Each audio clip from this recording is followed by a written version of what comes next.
आज मैं एक न्यू टॉपिक स्टार्ट करने जा रहा हूँ जो कि CSS और PMS के बिल्कुल स्टार्ट का टॉपिक है। और एग्ज़ाम में इसमें से क्वेश्चन भी होते हैं कि यूनिवर्स क्या है, व्हाट इज़ यूनिवर्स। इसके बारे में क्वेश्चन भी होते हैं बहुत सारे कि यूनिवर्स क्या है, इसकी स्टार्टिंग एंडिंग XYZ मुख्तलिफ। लेकिन पहले उन पे जाने से पहले हमें पहले पता होना चाहिए कि यूनिवर्स क्या है।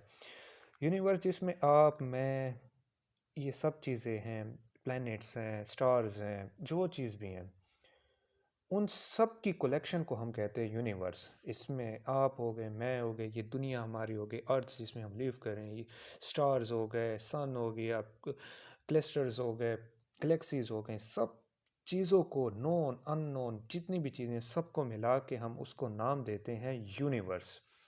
Everything is equal to universe,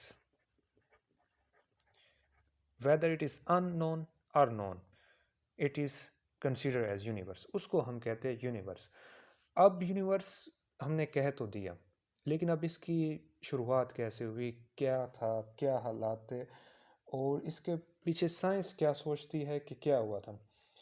ये एस्टिमेट किया जाता है कि तकरीबन 11.3 बिलियन ईयर्स एगो वजूद में आई है। 11.3 बिलियन ईयर्स एगो। कंफर्म नहीं है इसके बारे में, साइंटिस्ट को कोई कंफर्म नहीं है, एस्टिमेट नहीं है कि भाई ये कब आई है, लेकिन ये एस्टिमेट किया जाता है कि भाई ये 11.3 बिलियन ईयर्स एगो हम ये यूनिवर्स जो है वो वजूद में आई है।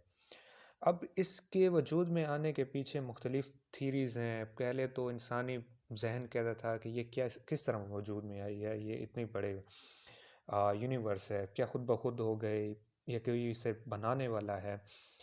तो साइंस ने जो है ना अपने लिहाज से कुछ थ्योरीज पेश की। उनमें से सबसे जो टॉप पे और जिसे जो है ना सबसे ज़्यादा एप्लीकेबल थ्योरी कहा जाता है, उसे कहा जाता है बिग बैंग थ्योरी।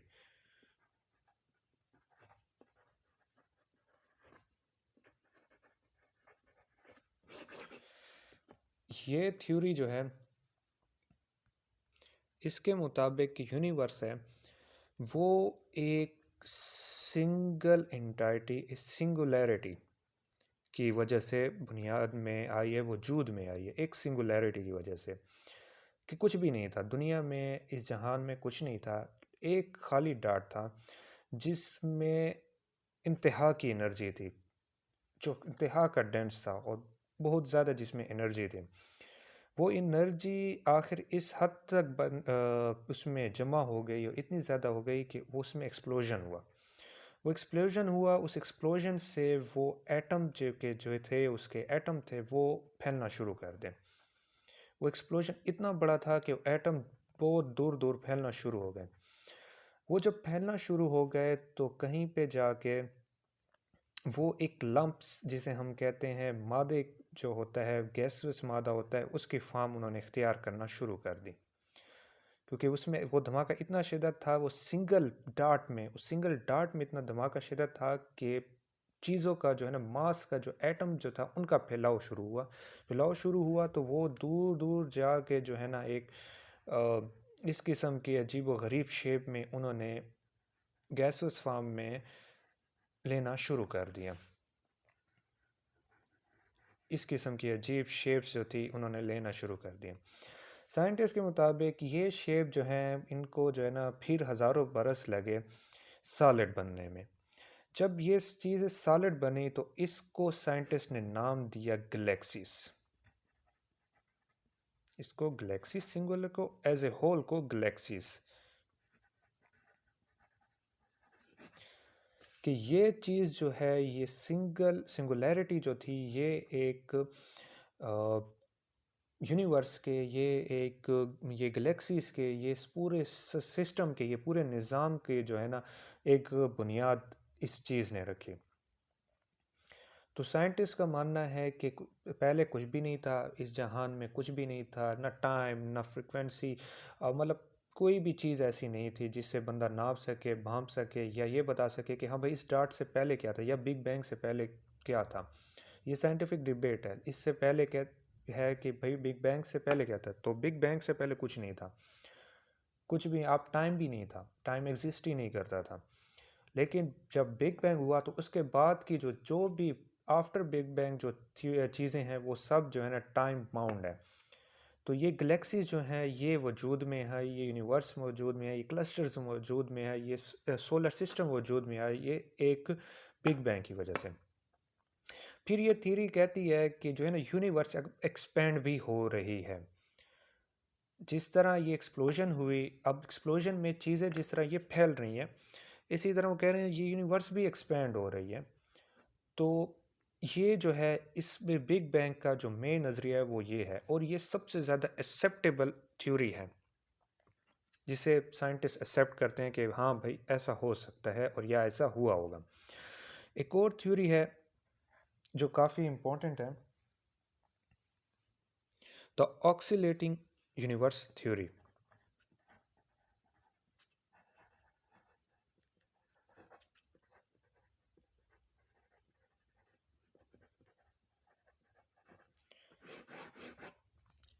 ये भी काफ़ी इम्पोर्टेंट है और इसके ऊपर भी काफ़ी सोचो विचार हुआ है। तो इसमें क्या है कि कंट्रैक्शन ऑफ गैलेक्सीज, ये कहता है कंट्रैक्शन ऑफ गैलेक्सीज मतलब गैलेक्सीज पहले से मौजूद है, गैलेक्सीज दुनिया में मौजूद थी भाई, ये गैलेक्सीज है, ये भी कोई गैलेक्सी है, और ये आपस में कंट्रैक्ट हो रही हैं, मतलब आपस में जुड़ रही हैं, एक दूसरे के करीब आ रही हैं। तो वो कहते हैं कि भाई ये जो है आपस में करीब आ रही हैं, तो इनके करीब आने से फिर एक होगा बिग बैंग। बिग बैंग, वो बिग बैंग होगा, एक धमाका होगा, और उस धमाके से जो है ना ये यूनिवर्स जो है दोबारा एक न्यू यूनिवर्स वजूद में आएगी। अभी जो यूनिवर्स मौजूद है, हमारी करंट यूनिवर्स है, उनके मुताबिक था कि ये सारी गैलेक्सीज हैं ये आपस में करीब आ रही हैं।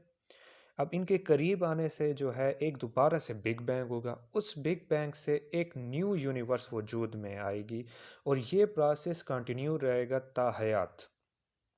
तो ये जो है एक और थ्योरी थी इसके बारे में, यूनिवर्स की एग्जिस्टेंस के बारे में, कि भाई ये चीज़ें तो पहले से गैलेक्सीज मौजूद हैं, और नई यूनिवर्स वजूद में आएगी तो इस तरह, और हज़ारों सालों से जो है ना ये यही हो रहा है कि ज़िंदगी इसी तरह ही चल रही है, गैलेक्सीज करीब आती हैं, बिग बैंग होता है, और फिर एक न्यू यूनिवर्स बन जाती है। तो ये भी एक साइंटिस्ट की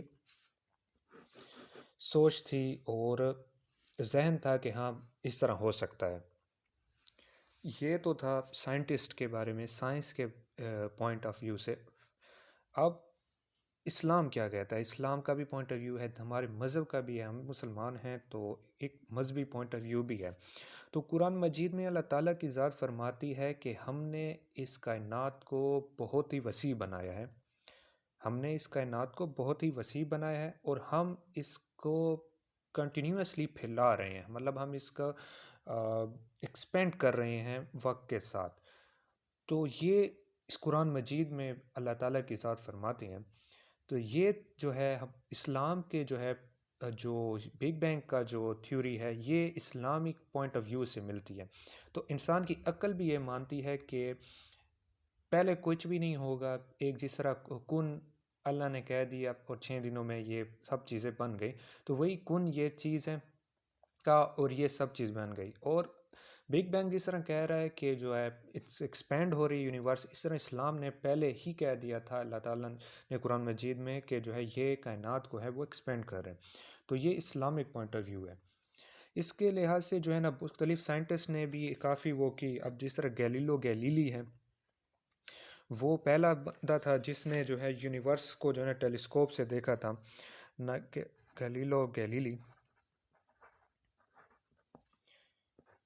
1564 टू 1642, ये पहला बंदा था जिसने यूनिवर्स को और स्टार्स को जो है टेलीस्कोप से देखा था। इसने पहले बंदा था जिसने सैटर्न के जो रिंग्स हैं उन्हें दरियाफ्त किया, और काफ़ी इसकी जो है वो डिस्कवरीज़ हैं।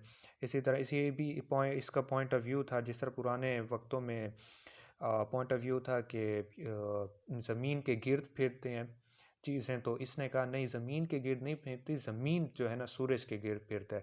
तो ये नज़रिया रखने की वजह से इसको फांसी भी चढ़ा दिया था उस वक्त के कैथोलिक चर्च ने। तो ये एक सीन है। इसी तरह जो है न्यूटन ने भी इसमें काफ़ी काम किया। न्यूटन ने भी काफ़ी तो नहीं मतलब काम किया है कि भाई यूनिवर्स के बारे में, और जो है अर्थ जो है वो सन के गिर्द फिरता है और यूनिवर्स एक्सपैंड हो रही है, ये चीज़ें। तो मतलब वक्त के साथ साथ जो है साइंटिस्ट आए हैं और उन्होंने इसके ऊपर काम किया है, और यूनिवर्स के बारे में चीज़ों में, यूनिवर्स की एग्जिस्टेंस और ये चीज़ें तो कोई वो नहीं दरियाफ़ कर सकता, लेकिन ये है कि अपनी कंट्रीब्यूशन कि हाँ ये हो सकता है, ये हो सकता है। तो आज के तक तो ये काफ़ी है यूनिवर्स का। इंशाल्लाह इसके बाद जो है अगला गैलेक्सीज और सोलर सिस्टम के ऊपर मैं वीडियो बनाऊंगा। Thanks for watching, please like and subscribe my channel.